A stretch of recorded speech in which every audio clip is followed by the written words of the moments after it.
नमस्कार भक्तगण, स्वागत है आपका इस आध्यात्मिक सफर में, जहां हम रोजमर्रा की भागदौड़ से निकलकर भक्ति और ज्ञान की दुनिया में गोता लगाएंगे। आज हम बात करेंगे दिव्य ऊर्जा की उन कहानियों की जो जीवन को रोशन करती हैं और मन को शांति देती हैं। चलिए शुरू करते हैं आज की विशेष यात्रा के साथ। ओम सूर्याय नमः। हरे विष्णु, आप सभी का दिन मंगलमय हो। आज दिनांक है 28 दिसंबर, दिन है रविवार और आज है पौष मास के शुक्ल पक्ष की अष्टमी और नवमी तिथि। अष्टमी तिथि आज सुबह 11:59 तक रहेगी। उसके बाद नवमी तिथि शुरू हो जाएगी। ब्रह्म मुहूर्त सुबह 5:35 से 6:23 तक रहेगा। सूर्य उदय होगा सुबह 7:11 पर, सूर्यास्त शाम 5:45 पर। राहु काल शाम 4:30 से 6 बजे तक रहेगा। अब सुनिए हर दिन की तरह पहले लक्ष्मी नित्य नेम की कहानी, फिर आप सुनेंगे पौष मास महात्म्य की कथाएं। इस कहानी को लक्ष्मी माता कहती थी और प्रभु श्री विष्णु सुनते थे। एक दिन श्री विष्णु को किसी काम से बाहर जाना पड़ा तो लक्ष्मी माता कहने लगी कि भगवान, मेरा तो 12 वर्ष का नित्य नेम है, अब आप बाहर जाएंगे तो मैं अपनी कहानी किसे सुनाऊंगी। तब श्री विष्णु ने कहा, लक्ष्मी, तुम कुएं की दीवार पर जाकर बैठ जाना और वहां जो भी महिलाएं पानी भरने आएंगी उन्हें अपनी कहानी सुना दिया करना। लक्ष्मी माता कुएं की दीवार पर जाकर बैठ गईं। तभी एक महिला आई। उसने रेशम की जरी वाली साड़ी पहनी थी और सोने का कलश ले रखा था। लक्ष्मी माता उसे देखकर कहने लगी, बहन, मेरा 12 वर्ष का नित्य नेम सुन लो। पर वो महिला बोली, मैं तुम्हारा नित्य नेम सुनूंगी तो मुझे घर जाने में देर हो जाएगी और मेरी सास मुझसे लड़ाई करेगी। इसलिए उसने कहानी नहीं सुनी और घर चली गई। लेकिन घर पहुंचते ही उसकी रेशम जरी वाली साड़ी फट गई, सोने का कलश मिट्टी के कलश में बदल गया। सास ने देखा तो पूछा, बहू, ये किसका दोष अपने सिर ले आई हो? बहू बोली, मांझी, कुएं पर एक महिला बैठी थी, उसने अपनी कहानी सुनाने को कहा लेकिन मैंने नहीं सुनी, शायद उसी का फल मिला।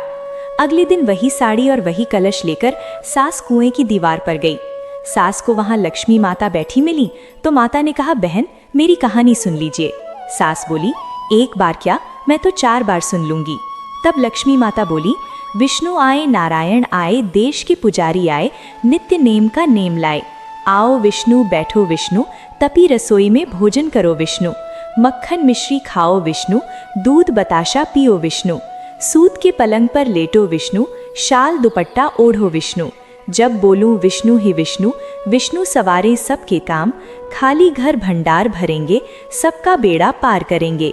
श्री विष्णु, जय विष्णु, जय जय विष्णु। सास बोली, बहन, कहानी तो बहुत अच्छी लगी। फिर कहानी सुनकर सास घर चली गई और उसकी साड़ी फिर रेशम जरी वाली बन गई।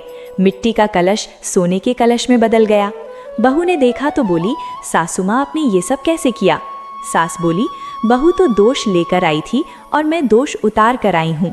बहू ने पूछा, मांझी, वो कुएं वाली महिला कौन है? सास ने बताया, वो तो लक्ष्मी माता थीं। वो पुराना नया कर देती हैं, खाली घर में भंडार भर देती हैं, लक्ष्मी जी का वास घर में कर देती हैं और मनुष्य की हर इच्छा पूर्ण कर देती हैं। बहू बोली, मांझी, फिर तो ऐसी कहानी मुझे भी सुना दो। सास बोली, ठीक है, तुम भी सुनो। फिर सास ने कहानी शुरू की। विष्णु आए, नारायण आए, देश के पुजारी आए, नित्य नेम का नेम लाए। आओ विष्णु, बैठो विष्णु, तपी रसोई में भोजन करो विष्णु। मक्खन मिश्री खाओ विष्णु, दूध बताशा पियो विष्णु। सूत के पलंग पर लेटो विष्णु, शाल दुपट्टा ओढ़ो विष्णु। जब बोलूं विष्णु ही विष्णु, विष्णु सवारे सबके काम। खाली घर भंडार भरेंगे, सबका बेड़ा पार करेंगे। बोलो श्री विष्णु, जय विष्णु, जय जय विष्णु। कहानी सुनकर बहू बोली, मांझी, कहानी तो बहुत अच्छी है। सास ने कहा, ठीक है, अब से हम इस कहानी को रोज कहेंगी। अब सास बहू रोज सुबह उठती, नहाती धोती और पूजा के बाद नित्य नेम की लक्ष्मी माता की कहानी कहती। एक दिन उनके यहाँ पड़ोस की एक महिला आई और बोली, बहन, जरा सी आग तो दे दो।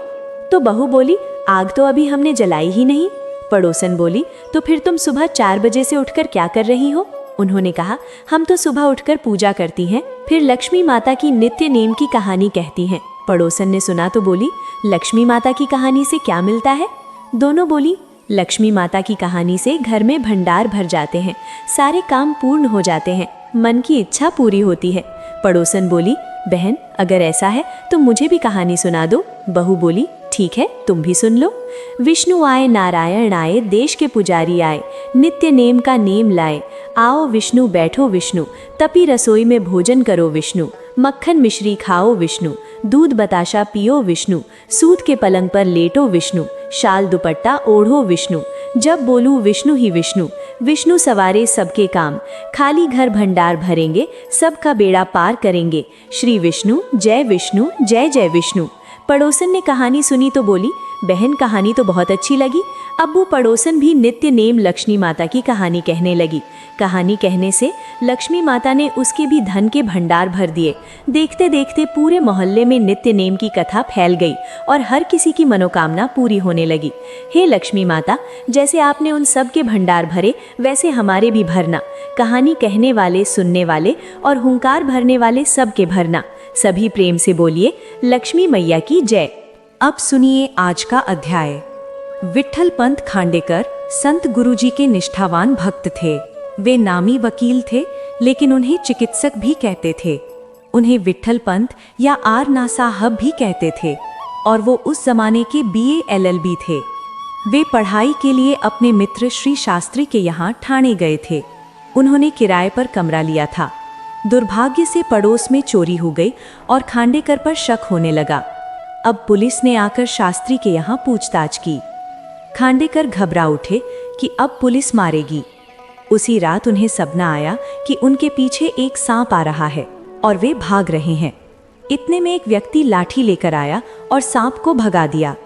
उस व्यक्ति ने सफेद धोती पहनी थी और उसी धोती का आधा हिस्सा शरीर पर ओढ़ा था। विट्ठल पंत आगे चलकर शास्त्री के साथ संत गुरुजी के पास गए। तब उन्होंने देखा कि ये वही सांप भगाने वाले सज्जन हैं। इससे पहले उन्होंने कभी संत गुरुजी को नहीं देखा था। वे प्रभावित होकर उनके भक्त बन गए। उन्होंने सन 1902 की रामनवमी पर संत गुरुजी से अनुग्रह पाया और खुद को निष्ठा से उनके चरणों में सौंप दिया। LLB बनने पर संत गुरुजी की आज्ञा पर मुंबई में उन्होंने एक हाई स्कूल में संस्कृत अध्यापक की नौकरी की। फिर उन्हीं के कहने पर नौकरी छोड़कर सेवा के लिए संत गुरुजी के आश्रय में आ गए। संत गुरुजी के कठोर अनुशासन में गुरु सेवा कैसे बनेगी? दृढ़ निष्ठा कोई खेल नहीं। इस चिंता में एक रात विट्ठल पंत को सपने में एक साधु ने उपदेश दिया कि गुरु सेवा कठिन है। सांप जब बिल में घुसता है तो हम उसे खींचते हैं, तब पूंछ टूट जाएगी, लेकिन वो बाहर नहीं निकलेगा। मन की इतनी दृढ़ता हो तभी गुरु सेवा होगी। विट्ठल पंत संत गुरुजी की सेवा में आ गए। उनके जिम्मे बाजार का काम था। संत गुरुजी खरीद में कमी निकालकर इतना फटकारते थे कि रुला देते थे, लेकिन विट्ठल पंत निष्ठा से गुरु के प्यारे बन गए। संत गुरुजी ने ही 1908 में उनका विवाह और गर्भाधान संस्कार किया। विट्ठल पंत की जिम्मेदारियां बढ़ गईं। कोई नौकरी, आमदनी नहीं। अब भविष्य की चिंता सता रही थी। मन बेचैन था। विचार आया, सब छोड़कर भाग जाऊं। रात में सपने में देखा वे तुलसी बाग के राम मंदिर में गए और वहां राम जी के सामने खुद संत गुरुजी खड़े हैं। दूसरे दिन वे संत गुरुजी की आज्ञा से राम जी के दर्शन को जाने लगे। विट्ठल पंत रात में बीड़ा कूटकर गुरु को देते थे। एक दिन मन में विचार आया कि संत एकनाथ अपने गुरु जनार्दन स्वामी को बीड़ा कूट कर देते थे तो पीक दाने पी लेते थे। मेरा इतना अधिकार नहीं, लेकिन संत गुरुजी मुंह का बीड़ा देंगे तो मैं खा लूंगा। खांडेकर की मन की बात संत गुरुजी समझ गए। बोले, कहाँ एकनाथ और कहाँ तुम, करने बिना कथनी व्यर्थ है। संत गुरुजी देर से जागकर दोपहर 11 बजे बैठक में आते थे। तब पूजा से बचे फूल रखे जाते। वे फूलों की माला बनाकर किसी तस्वीर को पहनाने कहते थे। एक दिन पूजा के बाद फूल नहीं बचे तो संत गुरुजी ने खांडेकर को कहा, जाओ कनेरी के फूल लाओ। वे गए, लेकिन वहाँ कोई फूल नहीं मिला। आकर बताया, मैं गया था लेकिन अब वहाँ फूल ही नहीं है। उन्होंने दोबारा कहा, जैसा कहा वैसा करो। आखिर विट्ठल पंत फिर गए तो ढेरों फूल मिले। धोती में भरकर बहुत सारे फूल लाए। संत गुरुजी बोले, क्यों, फूल थे या नहीं? अब कहाँ से आए? ऐसा ही होता है, जब भगवान देगा तब इतना देगा कि तुम ले नहीं सकोगे। आगे चलकर विट्ठल पंत पुलिस प्रोसिक्यूटर बन गए। भगवान ने भरपूर दिया। एक बार विट्ठल पंत को मलेरिया हुआ। बुखार बहुत दिनों तक रहा, कमजोरी हो गई। ऐसे में रामनवमी के लिए कुछ लोगों के साथ पुणे आने लगे। बीच में देहू जाने सोचा, लेकिन विट्ठल पंत को बुखार चढ़ गया। साथियों को आगे भेजा और खुद संत तुकाराम के निर्वाण स्थान में बैठे। तबीयत बिगड़ी, लगने लगा अब मर रहा हूँ। इतने में आवाज आई, मरोगे नहीं, कर्म भोग भोग रहे हो। और ये सद्गुरु की आवाज थी, क्योंकि आसपास कोई नहीं था। गुरु निष्ठा दृढ़ हो तो गुरु कृपा छत्र बनती है। विट्ठल पंत ने 2 भतीजों का जनेऊ संस्कार संत ज्ञानेश्वर समाधि स्थान आलंदी में कराया। वे वहां एक पुरोहित के यहाँ उतरे, लेकिन 2 दिन में पुरोहित ने एकादशी के कारण उन्हें आलंदी के श्री स्वामी समर्थ शिष्य के मंदिर के सामने वाली धर्मशाला में रख दिया। विट्ठल पंत ने श्री स्वामी से मन में प्रार्थना की, अब तक हम ज्ञानेश्वर महाराज के आश्रय में थे, अब आपके आश्रय में आए। दूसरे दिन उनकी 2-3 साल की बेटी को तेज बुखार चढ़ा। डॉक्टर ने कहा, बुखार क्या है समझ नहीं आता। विट्ठल पंत को भी जोर का बुखार आया, बेहोशी में सुनाई दिया, आलंदी में दूसरे का अधिकार नहीं। सुनते ही गलती जानकर ज्ञानेश्वर मंदिर गए, पूजा कर सच्चे मन से क्षमा मांगी। उनका और बेटी का बुखार 5 मिनट में उतर गया। सद्गुरु ने विट्ठल पंत की गलती सुधार दी। एक बार दिसंबर छुट्टियों में विट्ठल पंत सद्गुरु सेवा और सानिध्य के लिए पुणे आए। सद्गुरु की गद्दी साफ करने लगे। 2-4 दिन बाद अजीब महसूस होने लगा। गद्दी साफ करने में आलस आने लगा। मन में देवताओं को गालियां देने लगे। बेचैन हो उठे। इस हालत में वापस लौटने सोची। संत गुरुजी की आज्ञा पाकर निकले। नमस्कार करने लगे तो उन्होंने कहा, दूर से नमस्कार करो, पैर मत छुओ। आधी रात में ट्रेन थी। ट्रेन में विट्ठल पंत को झपकी आई। देखा एक काला पुरुष उनके शरीर से निकला, कुछ समय पास खड़ा रहा, फिर गायब हो गया। तब से उनका मन स्वच्छ हो गया। पास की बुराइयां सद्गुरु कृपा से निकल गई। निष्ठा होनी चाहिए। सद्गुरु शिष्यों को संकटों से बचा लेते हैं। नासिक के शिवराम पंत खांडेकर संत गुरुजी के शिष्य थे। नासिक की गोपाल बुआ, मौला बुआ, त्रिंबक, जहांगीरदार, अवधूत बुआ जैसे सत्पुरुषों के प्यारे थे। इन्होंने पद, अभंग, आरतियां, अष्टक जैसी रचनाएं की। अवधूत बुआ के साथ उनकी बहुत बनती थी। वे दोनों गोदावरी किनारे बैठे थे। बुआ बोले, अब दोपहर भोजन का प्रबंध करना चाहिए। शिवराम पंत बोले, जहाँ बैठे हो वहाँ राम नहीं देंगे क्या? उन्होंने कहा, राम देंगे, लेकिन देह प्रारब्ध लेकर बैठने का हमारा अधिकार नहीं। वो तुम्हारे बाबा संत गुरुजी का है। हमें पेट की चिंता सताती है। नासिक षड्यंत्र से पहले कुछ दिन अठावले नाम का क्रांतिकारी संत गुरुजी के पास आया। पूछा, क्रांति आंदोलन सफल होगा? संत गुरुजी ने कहानी बताई। एक चींटी ने माँ से कहा, माँ, मैंने गुड़ की भेली देखी, कल उठाकर घर ले आऊंगा, हमारी गरीबी दूर होगी। माँ बोली, तुम्हारी कमर तुम्हारी बहादुरी बता रही है। तुम हजारों चींटियों के साथ भेली के नीचे दबकर मर जाओगे। संत गुरुजी ने अठावले से कहा, ना समझी मत करो, मर जाओगे। अठावले को बात अच्छी नहीं लगी। कुछ दिन बाद कल्याण में पकड़ा गया, पूना लाया गया। जबानी ली तो बोला, संत गुरुजी का कहना मानता तो ये नौबत नहीं आती। पुलिस ने संत गुरुजी का नाम पता पूछा। पुलिस सिपाही संत गुरुजी के यहाँ पूछताछ करने लगे। संत गुरुजी बोले, वो क्या कह रहा था? पुलिस ने बताया, चींटी की कहानी बताई और कहा, अगर संत गुरुजी की बात सुनता तो अच्छा होता, आज ये दशा न होती। संत गुरुजी बोले, उसे मेरा संदेश देना कि जैसे इस मौके पर मेरी याद आई, वैसे भगवान को याद करो। वो भगवान को पुकारने लगा। उसके बैग में आपत्तिजनक चीजें मिली, लेकिन बैग उसका होने का सबूत नहीं मिला, इसलिए बरी कर दिया गया। तब से वो संत गुरुजी का निष्ठावान भक्त बन गया। अब सुनिए लपसी और तपसी की कहानी। एक बार एक लपसी था, एक तपसी था। तपसी हमेशा भगवान की तपस्या में लीन रहता था। लपसी रोजाना 1.25 शेर लापसी बनाकर भगवान को भोग लगाकर खाता था। एक दिन वे दोनों झगड़ा करने लगे। तपसी बोला, मैं रोज भगवान की तपस्या करता हूँ, इसलिए मैं बड़ा हूँ। लपसी बोला, मैं रोज भगवान को 1.25 शेर लापसी भोग लगाता हूँ, इसलिए मैं बड़ा हूँ। नारद जी वहां से गुजर रहे थे। दोनों को झगड़ते देख पूछा, तुम क्यों झगड़ा कर रहे हो? लपसी ने खुद को बड़ा होने का कारण बताया। तपसी ने भी नारद जी को बताया। सुनकर नारद जी बोले, तुम्हारा फैसला मैं कर दूंगा। दूसरे दिन लपसी और तपसी स्नान कर अपनी भक्ति करने आए। नारद जी ने छुपकर 1.25 करोड़ की एक अंगूठी उनके आगे रख दी। तपसी की नजर अंगूठी पर पड़ी तो चुपचाप उठाकर नीचे दबा ली। उधर लपसी की नजर पड़ी, लेकिन ध्यान नहीं दिया। भगवान को भोग लगाकर लापसी खाने लगा। नारद जी सामने आए। दोनों ने पूछा, बताओ हम में कौन बड़ा? नारद जी ने तपसी से खड़ा होने को कहा। वो खड़ा हुआ तो नीचे दबी अंगूठी दिखी। नारद जी ने तपसी से कहा, तपस्या करने के बाद भी तुम्हारी चोरी की आदत नहीं गई, इसलिए लपसी बड़ा है और तुम्हारी तपस्या का कोई फल नहीं मिलेगा। तपसी शर्मिंदा होकर क्षमा मांगने लगा।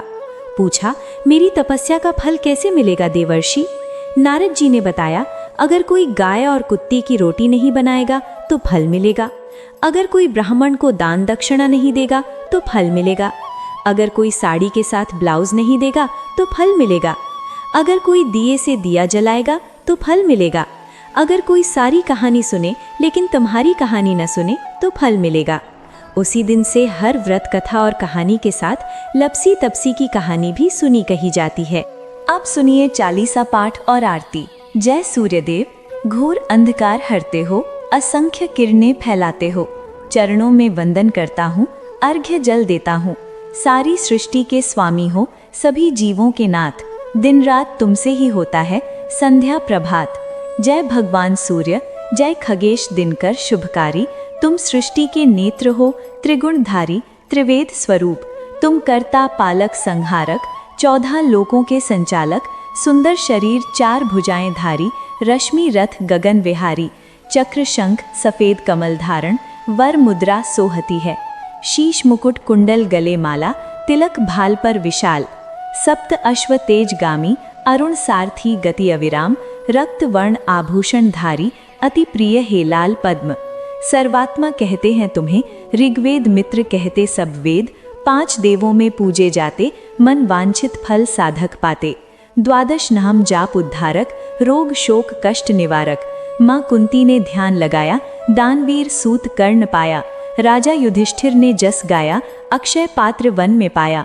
शस्त्र त्याग अर्जुन किया, आदित्य हृदय से पाया, विंध्याचल मार्ग में आया, हाहाकार अंधकार छाया। मुनि अगस्त्य ने गिरिगर्भ मिटाया, निज तप बल से विंध्य नवाया। मुनि अगस्त्य ने महिमा गाई, सुमिर विजयी हुए रघुराई। तोहे विरोचन मधुर फल जाना, मुख में लीन हनुमान तब। नंदन शनिदेव कहावे, पवन सुत शनि पीढ़ा मिटावे। यज्ञ व्रत स्तुति तुम्हारी की, भीट शुक्ल यजुर्वेद की। दीन सूर्यमुखी खरतर रूप, कृष्ण सुदर्शन भानु स्वरूप। नमन तोहे ओमकार स्वरूप, नमन आत्मा अरुण स्वरूप। दिग्दिगंत तेज प्रकाश, उज्ज्वल रूप आकाश। 10 दिक्पालक सुमिरन अंजलि नित्य करता अर्पण। त्रिविध ताप हरता तुम भगवान, ज्ञान ज्योति करता तुम भगवान। सफल बनावे आराधन, गायत्री जप सरल साधन।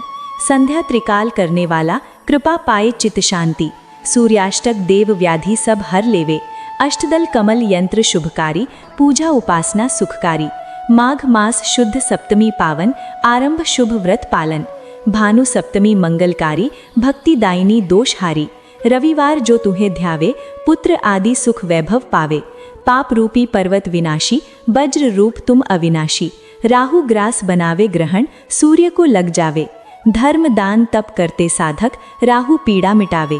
सूर्य देव कृपा कीजिए, दीर्घ आयु बल बुद्धि दीजिए। सूर्य उपासना कर नित ध्यावे, कुष्ठ रोग से मुक्ति पावे। दक्षिण दिशा तोड़ी गति, दक्षिणायण कहलावे। उत्तर मार्गी रथ होवे, उत्तरायण कहलावे। मन वचन कर्म पावन संयम करता, भक्ति आराधन भरत दास चिंतन करता। घर दिनकर ध्यान रखियो, कृपा इस भक्त पर सूर्य भगवान। ओम जय सूर्य भगवान, जय हो दिनकर भगवान। जगत नेत्र स्वरूप तुम, त्रिगुण स्वरूप धरते सब ध्यान। ओम जय सूर्य भगवान। सारथी अरुण प्रभु तुम, श्वेत कमलधारी 4 भुजाधारी। अश्व 7 तुम्हारे, कोटि किरण पसारे, तुम देव महान। ओम जय सूर्य भगवान। उषा काल में उदयाचल आते, सब दर्शन पाते, उजियारा फैलाते, जग सारा जागता करे गुणगान। ओम जय सूर्य भगवान। संध्या में भुवनेश्वर अस्त चल जाते, गोधन घर आते। गोधूली बेला में हर घर आंगन में महिमा गान। ओम जय सूर्य भगवान। देव दानव नर नारी ऋषि मुनि भजते, आदित्य हृदय जपते। स्तोत्र मंगलकारी रचना न्यारी, नव जीवन दान। ओम जय सूर्य भगवान। तुम त्रिकाल रचयिता जग आधार, महिमा अपरंपार। प्राण सिंचन करके भक्तों को बल बुद्धि ज्ञान। ओम जय सूर्य भगवान। भूचर जलचर खेचर सबके प्राण, तुम जीवों के प्राण। तुम वेद पुराण बखाने, धर्म सब तुम्हें माने, तुम सर्वशक्तिमान। ओम जय सूर्य भगवान।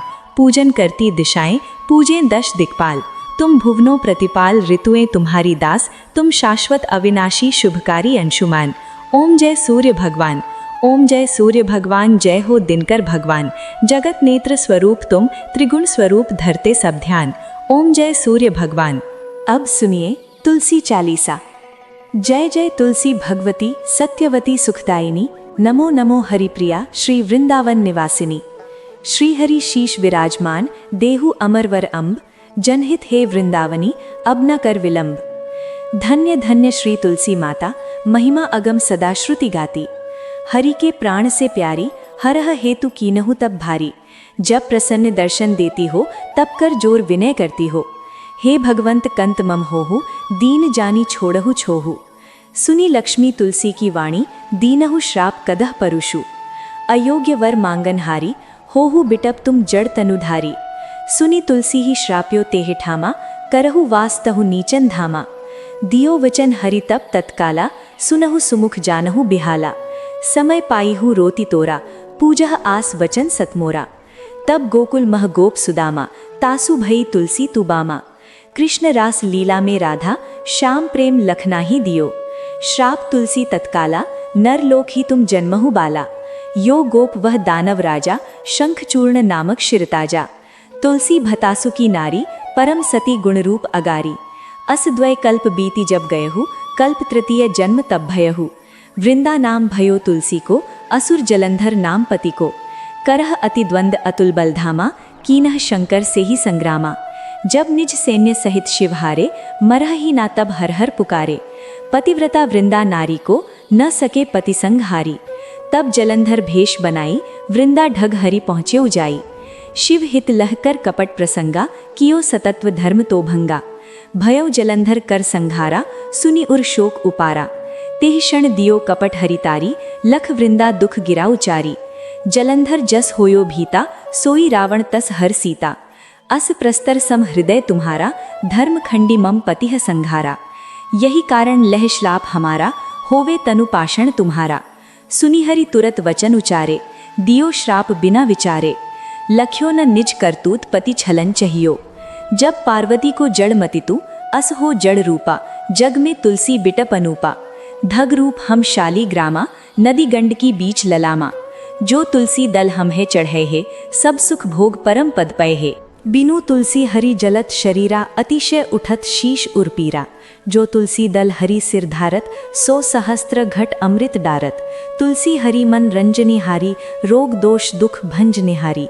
प्रेम सहित हरि भजन निरंतर, तुलसी राधा में ना अंतर। व्यंजन हो 56 प्रकारा, बिनु तुलसी दल ना हरह प्यारा। सकल तीरथ तुलसी तर छाही, लहत मुक्ति जन संशय नाही। कवि सुंदर एक हरि गुण गावत, तुलसी निकट सहस गुण पावत। बसत निकट दुर्वासा धामा, जो प्रयास ते पूरब ललामा। पाठ करह जो नित नर नारी, होह सुख भासह त्रिपुरारी।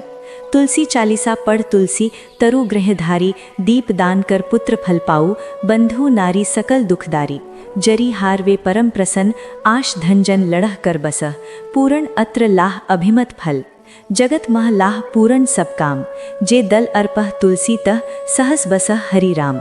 तुलसी महिमा नाम लख, तुलसी सूत सुख राम। मानस 40 रचो जगमह तुलसीदास, प्रेम से बोलिए तुलसी महारानी की जय।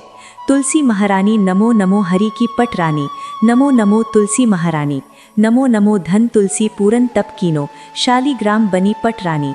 नमो नमो तुलसी महारानी, नमो नमो हरि की पटरानी। नमो नमो जाकी पत्र मंजरी कोमल, श्रीपति कमल चरण लपटानी। नमो नमो तुलसी महारानी, नमो नमो हरि की पटरानी। नमो नमो कौन महीने बोई रानी तुलसी, कौन महीने हुई हरियाली। नमो नमो तुलसी महारानी, नमो नमो हरि की पटरानी। नमो नमो कौन महीने हुई तेरी पूजा, कौन महीने हुई पटरानी।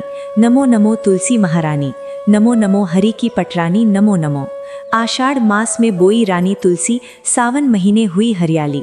नमो नमो तुलसी महारानी, नमो नमो हरि की पटरानी। नमो नमो कार्तिक मास में हुई तेरी पूजा, मंगसिर मास हुई पटरानी। नमो नमो तुलसी महारानी, नमो नमो हरि की पटरानी। नमो नमो धूप दीप नैवेद्य आरती पुष्पन की वर्षा बरसानी। नमो नमो तुलसी महारानी।